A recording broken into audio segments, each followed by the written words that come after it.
नीली नीली अखिया में काला काला काजल, लगता कि साँचो मर जाई।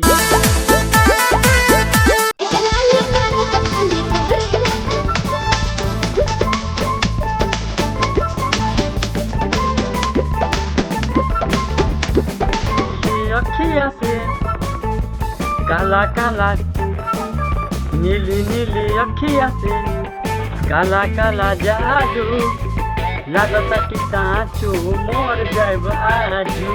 नीली नीली अखिया से काला काला जादू, लगता कि साँचो मर जाएब आजू, लगता कि साँचो मर जाएब आजू।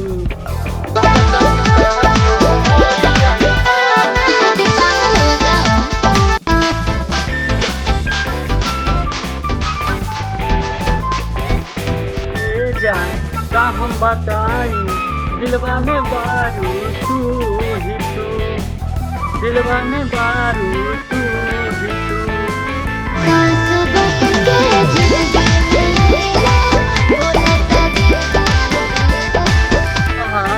ये हो करेजा का हम बताई दिलवा में बारू तू ही तू, दिलवा में बारू तू ही तू।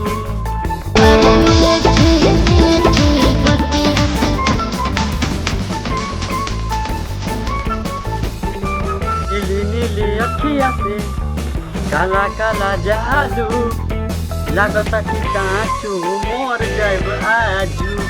नीली नीली अखिया से काला काला जादू, लगता कि साँचो मर जाएब आजू, लगता कि साँचो मर जाएब आजू।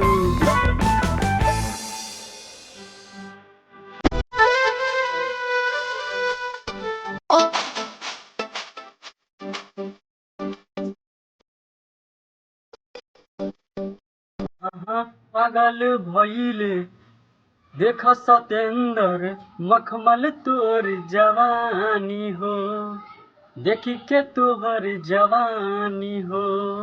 ओंगे ओंगे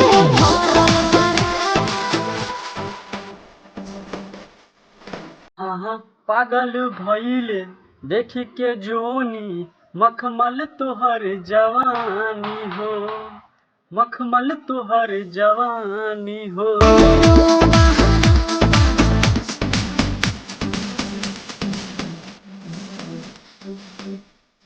अरे नीली नीली अखिया से कही देलू जादू, लगता कि साँचो मर जाएब आजू। नीली नीली अखिया से काला काला जादू, लगता कि साँचो मर जाएब आजू, लगता कि साँचो मर जाएब आजू। तो दोस्तों ये गाना आप सभी को कैसा लगा? आई होप अच्छा लगा तो वीडियो को लाइक करके चैनल को जरूर सब्सक्राइब कर दिया। तो चलिए फिर मिलते हैं नेक्स्ट ब्लॉग वीडियो में। आज के लिए इतना ही, जय हिंद।